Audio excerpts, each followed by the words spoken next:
momento de mirar de nuevo la actualidad internacional. Estamos ante una semana de momento tranquila hasta que lleguen esas próximas reuniones, la de los ministros de defensa de la OTAN el próximo jueves, en previsión de que lancen la misión Centinela Ártica, y también el viernes tienen una cita con la conferencia de seguridad de Múnich, en la que el canciller alemán Friedrich Merz ya ha anunciado que se reunirá con Marco Rubio y con el presidente de Ucrania, Volodymyr Zelensky. Mientras tanto, continúa la guerra de Ucrania, que se encamina ya a su cuarto aniversario, y las negociaciones de paz que siguen sobre la mesa de momento parecen algo estancadas. Es complicado acercarnos a un análisis exhaustivo de la actualidad dada la incertidumbre, pero lo vamos a intentar en nuestro tiempo de tertulia con Christoph Kandler, profesor de la Universidad Karl Lemani. ¿Qué tal estás? Muy buenas tardes, Christoph. Buenas tardes. Y también lo hacemos con Miguel Villarejo, corresponsal económico en The Objective. Muy buenas tardes y bienvenido, Miguel. Hola, muchas gracias. Encantado de estar aquí con vosotros, Estefanía, y con Christopher. Gracias a los dos por atendernos. Bueno, os quería comentar lo primero de todo, esa entrevista que hemos visto hoy del presidente francés, Emmanuel Macron. Ha creado algo de revuelo, ha dado una de cal y otra de arena. Por un lado, parece que se acerca a Rusia, aunque no es la primera vez que el presidente francés intenta de alguna forma pues acercarse hacia el presidente ruso, hacia Vladimir Putin. Afirma que Europa, que sus colegas europeos deberían retomar el diálogo con el país agresor. Alega una cuestión más geográfica. Dice que nos gusten o no los rusos, Moscú seguirá existiendo y están en nuestras fronteras. Y por otro lado, acusa a Estados Unidos de fragmentar al viejo continente. ¿Qué lectura hacemos de las declaraciones, Christoph? Bueno, yo diría que Emmanuel Macron está tomando otra vez el viejo reflejo del general de Gaulle, es decir, que tener primero arrastrar a Europa y ciertos países no alineados ni con Estados Unidos ni con Rusia, que es una tradición francesa muy ancestral. Está también reactivando los lazos que siempre históricos, que siempre han existido entre Rusia y Francia. Y yo diría que es un discurso para después de la guerra. Es decir, que no se está animando a Putin, se está animando al futuro y al día después de la guerra, sabiendo que Rusia no va a desaparecer.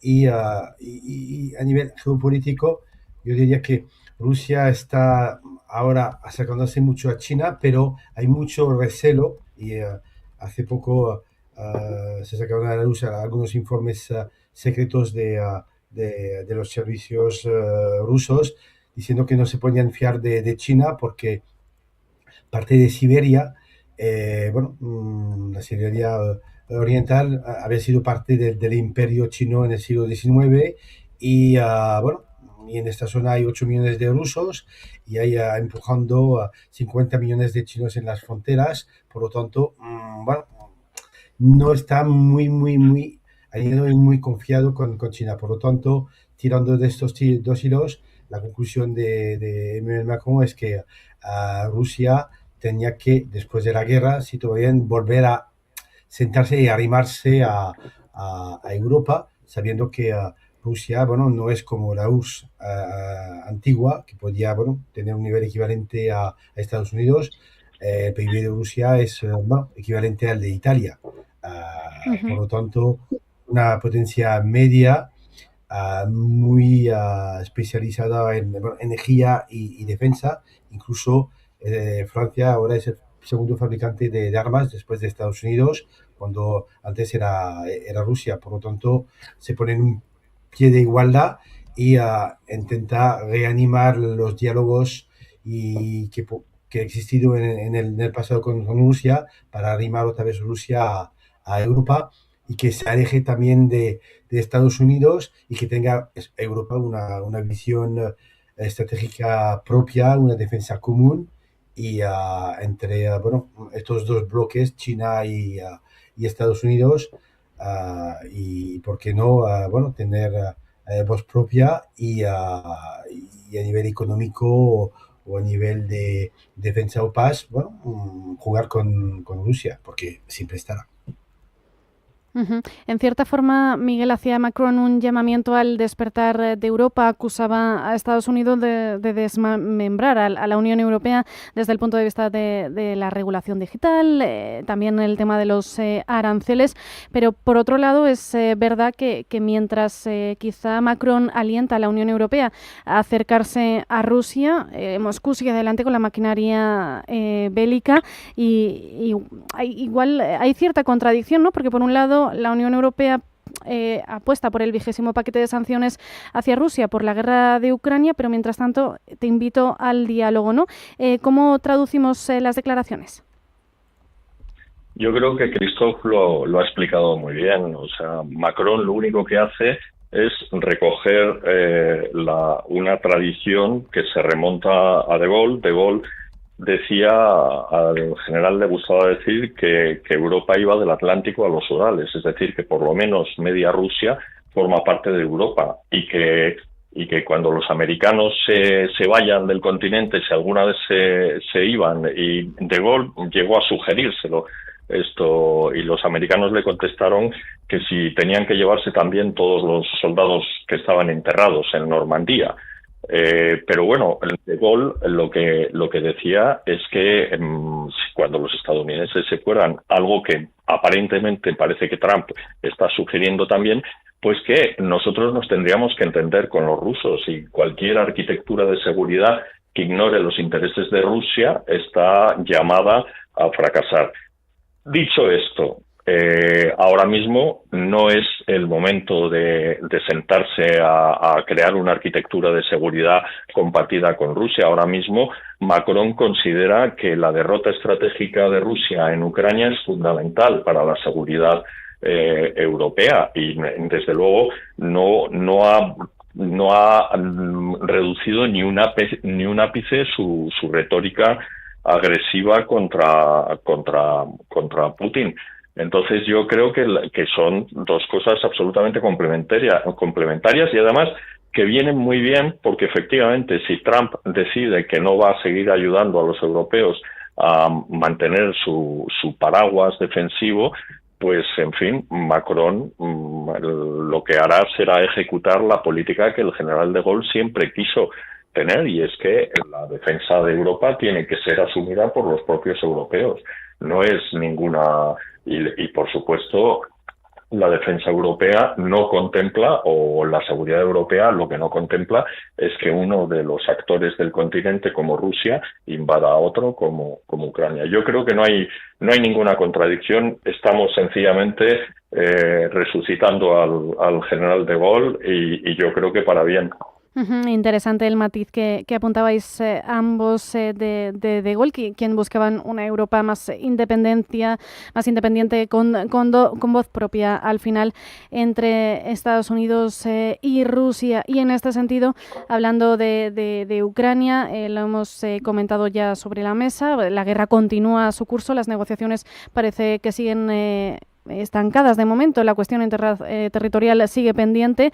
Hoy el ministro de Exteriores de Hungría, Péter Szijjártó, declaraba que la Unión Europea no está interesada en el éxito de las actuales negociaciones de paz trilaterales entre Estados Unidos, Ucrania y Rusia. De hecho, ni siquiera Europa está participando ahora mismo en esa mesa de negociaciones. Sabemos también que Hungría es el aliado de Rusia en Europa, por decirlo de alguna forma, y evidencia también la fragmentación, la poca cohesión dentro de los líderes de la Unión Europea, la división que hay, Christophe.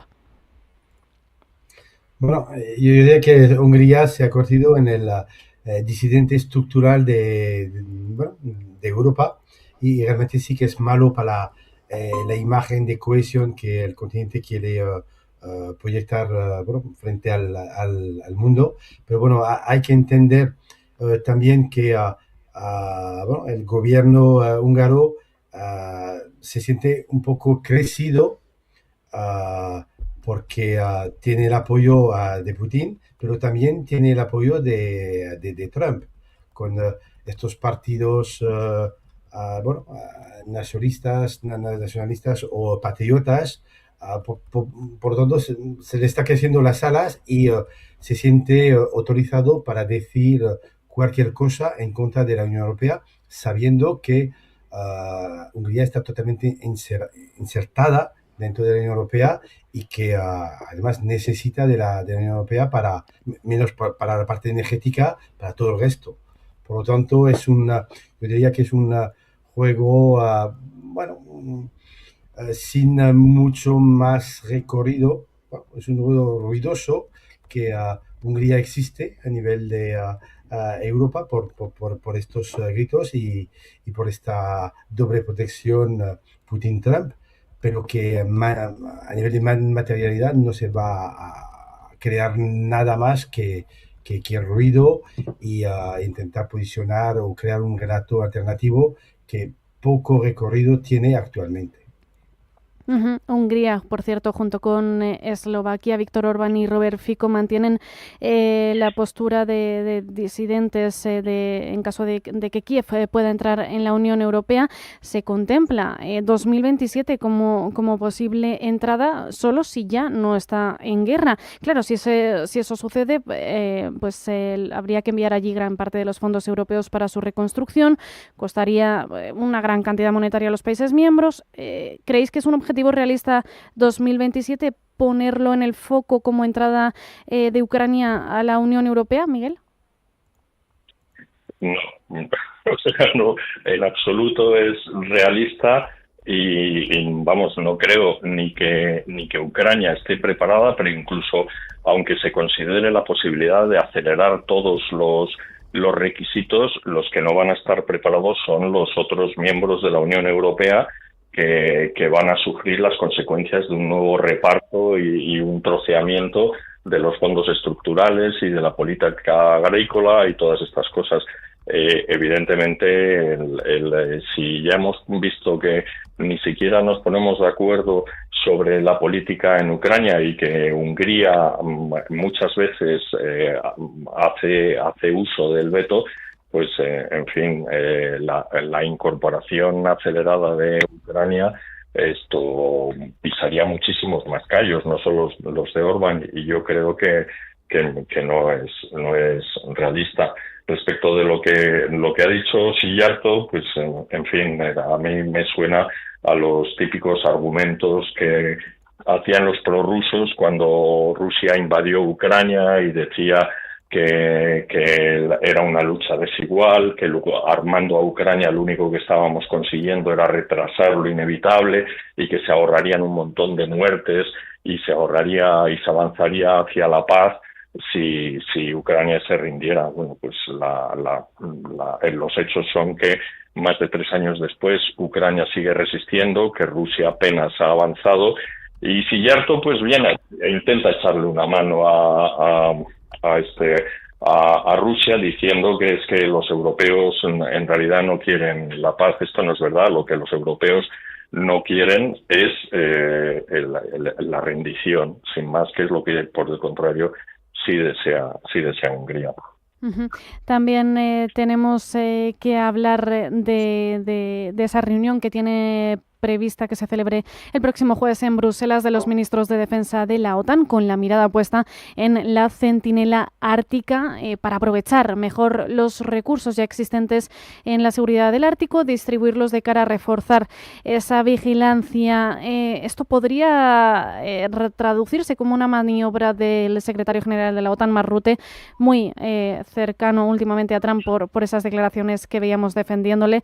Esta maniobra para reforzar la seguridad del Ártico frente a Rusia y China y así, pues, de alguna forma contentar al presidente de Estados Unidos, Christoph. Podría ser una muy buena explicación de lo que está pasando ahora mismo. Recordar que hasta hace muy pocos años el Ártico era una zona de colaboración científica. Había el Consejo del Ártico que estaba compuesto de Rusia, Dinamarca por Groenlandia, los países nórdicos y Estados Unidos, y con la incorporación de una manera muy, muy curiosa de China con algunas minorías que tenían en su país y que se parecían un poco a los inuit. Y con esto, mira, ya tenemos a China dentro de este Consejo del Ártico. Y ahora lo que estamos viendo es que con el deshielo esto ha cambiado totalmente, que el Ártico y Groenlandia se empieza a transformarse como una frontera militar donde el que controla esta zona controla no solamente los flujos y los transportes de mercancías entre ambos lados de los polos, pero también todo el cableado que existe, por ejemplo, entre Europa y Estados Unidos, o Rusia o China, y empieza a hacer una cosa muy estratégica que en un futuro puede ser decisivo, un poco como lo ha sido el Mediterráneo durante el siglo XX. Ahora estamos hablando del Ártico como la próxima zona de vigilancia y conflicto y donde se van a enfrentar estas dos potencias que son Rusia y Estados Unidos, Europa, y con un invitado que nadie esperaba, que es China, pero bueno, que para China también es importante esta ruta para su comercio internacional. Por lo tanto, la ONU, la OTAN tiene que estar aquí y vigilar y servir de contrapeso de manera mucho más presente para evitar justamente que China, vía Rusia, empiecen a ocupar el espacio. Uh-huh.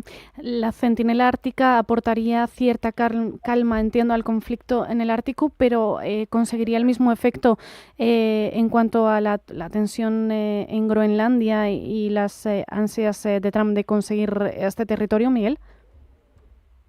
Bueno, Trump ha dado dos argumentos para ocupar Groenlandia. Hay uno de carácter económico, que es las riquezas de los recursos de su subsuelo, y hay otro de carácter geoestratégico, que, como ha explicado muy bien Christophe, el deshielo del Ártico abre una serie de rutas en el norte del mundo, y entonces quien controle esas rutas, pues primero ganará más dinero, tendrá una fuente de recursos, y luego tendrá un poder mayor geopolítico. Entonces, la operación Centinela es una manera de desactivar el segundo argumento de Trump, de decirle: no te preocupes, que es verdad, tienes razón, no vamos a bajar la guardia en el Ártico, y China y Rusia no van a ganarte por la mano. Yo creo que es una jugada bastante hábil de neutralizar la agresividad de Trump y convertir lo que era un choque en una agencia de seguridad, en una agenda de seguridad compartida, porque hay que recordar que el que lleva la voz cantante en este Centinela Ártica es Estados Unidos, que va a aportar submarinos nucleares, aviación, inteligencia, vigilancia. Es decir, que yo creo que es una manera de desactivar y de convertir una inquietud de Trump, de darle esa satisfacción. A mí me parece todo muy sensato, y veamos si así consigue Europa tranquilizar a Trump. Uh-huh. Tenemos que hablar también del tratado nuclear New START entre Rusia y Estados Unidos, expirado el pasado viernes 5 de febrero. Hay cierta disposición de restablecer el diálogo, pero Moscú ya ha declarado que quiere que Francia y Reino Unido participen. Como sabemos, Estados Unidos también quiere que China participe. ¿Se puede aprovechar este momento para reformular un tratado que, según apuntaba hace unos días Marco Rubio, el actual, que ya está expirado, no se adapta a la actualidad que tenemos, a los conflictos que tenemos hoy en día? Por lo tanto, os planteo si se puede aprovechar ese momento para reformular el tratado y, por supuesto, incluir nuevos participantes. Christophe. Se debería. El sentido común te llega a esta conclusión, pero no se puede. China ha alegado que, además, hablando un poco de cuántas armas nucleares tienen cada uno de los países, Rusia y Estados Unidos tienen el 90% de los arsenales nucleares. 5.000 y 6.000 ojivas nucleares para ambos países. China tiene solamente 600. Bueno, para subir un par de veces el planeta.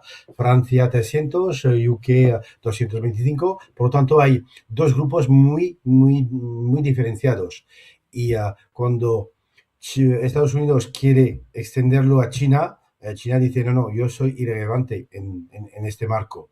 Y no lo va a aceptar. Y cuando Rusia dice, no, hay que incluir también a Francia y UK, también es una manera de fastidiar un poco a Europa. Por lo tanto, es imposible llegar a un acuerdo a 5 o 6 y lo malo es que se pueden llegar a unas derivas peligrosas porque ahora mismo a corto plazo no hay riesgo, pero dentro de un par de años va a haber un descontrol, nadie va a saber cuántas armas nucleares están en estos países, y esto en un momento dado puede generar un error, un malentendido.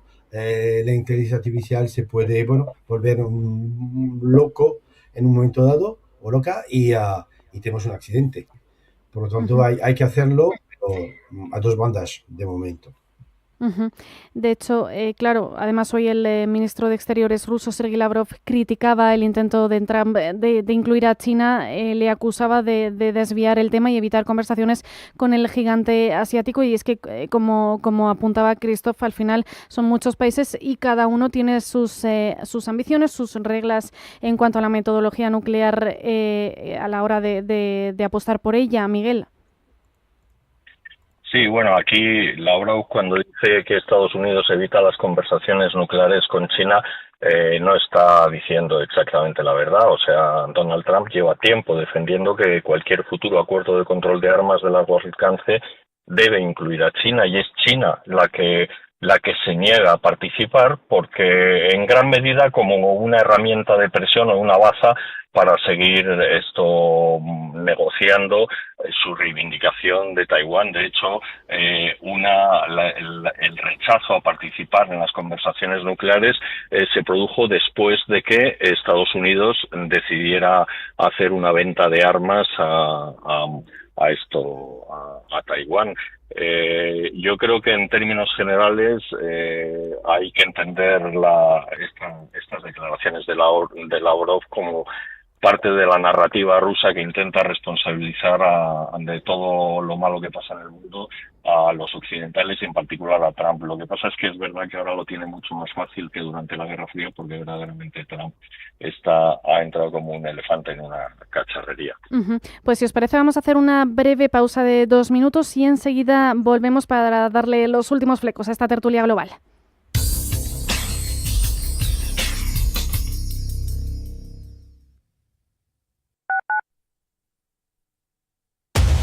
Somos aquello que siempre quisiste ser. Creamos aquello que siempre quisiste tener. Las reglas del juego han cambiado. Somos traders. Operamos. Black Bear Broker. El broker de los traders. Si eres emprendedor, profesional o empresario y quieres estar al día en los temas que afectan a tu empresa, Cultura Emprende es tu programa. De la mano de Alejandra Rompedrique, Víctor Delgado y Ángel Calvo Mañas, conocerás las experiencias de otros empresarios y estarás al día en marketing, formación, tecnología, fiscalidad, eventos y más. Los viernes de 6 a 7 de la tarde en Radio Intereconomía. ¿Por qué ayudan los que ayudan? Trabajadores sociales, educadores, voluntarios, investigadores. A pesar de las dificultades, dedican su día a día a ayudar a los demás porque creen en la utopía de una sociedad más justa para todos. Porque lo imposible solo es un poco más difícil que las cosas difíciles. Fundación La Caixa. Creer para transformar. Atención inversor, únete al club de inversión de Grupos Eneas. Estamos especializados en la compra, reforma y venta de inmuebles y otros activos, ofreciendo rentabilidades muy atractivas. Coinvierte con nosotros. 91 639 0347. Grupos Eneas, tu aliado en la inversión.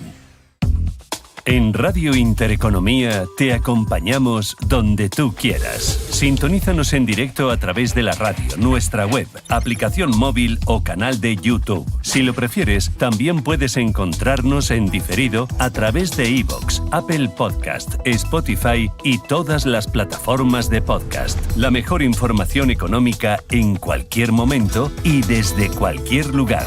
Radio Intereconomía, siempre contigo.